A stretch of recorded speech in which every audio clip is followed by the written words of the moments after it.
Capacitor का एक बहुत ही बेसिक क्वेश्चन सामने फिगर है, नेट में आया था। क्वेश्चन समझो क्या है।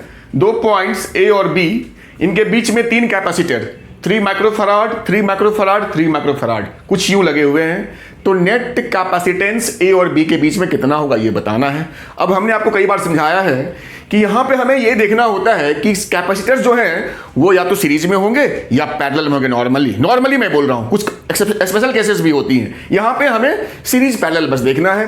तो अब देखो, पहले इन दोनों की बात कर लें। ये 3 ओम माइक्रोफराड और 3 माइक्रोफराड, इन दोनों का जो कॉमन पॉइंट्स है वो बिल्कुल कॉमन है। इसका देखो ये पॉइंट यहां, इसका ये पॉइंट यहां, इसका ये और ये, यानी दोनों आपस में बिल्कुल कॉमन पॉइंट्स पे ये दोनों हैं। तो ये दोनों पैरेलल में हैं, ये दोनों।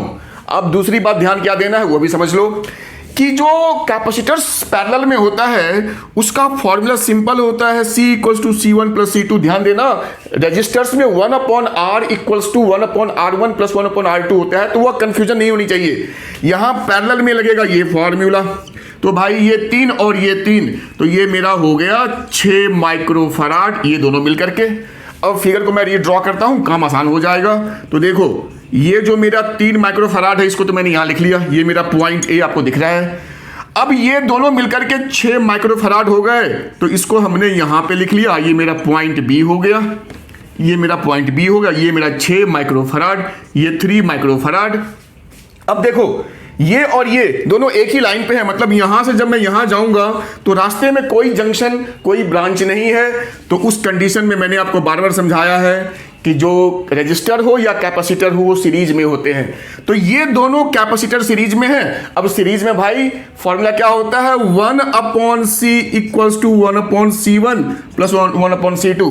जब इसको सॉल्व करेंगे तो C मेरा हो जाएगा C1 C2 C1 + C2, ये फॉर्मूला बनेगा C। तो देख लो, C1 C2 6 और 3, तो 3 × 6 C1 + C2 3 + 6, तो 6 3 = 18 9, तो ये मेरा हो गया 2 माइक्रोफराड। मतलब ये जो पूरा मेरा जो मिलके बनेगा एक कैपेसिटर, अगर हम इसको समझें पॉइंट ए और पॉइंट बी के बीच में, तो ये मेरा 2 माइक्रोफराड का नेट कैपेसिटेंस।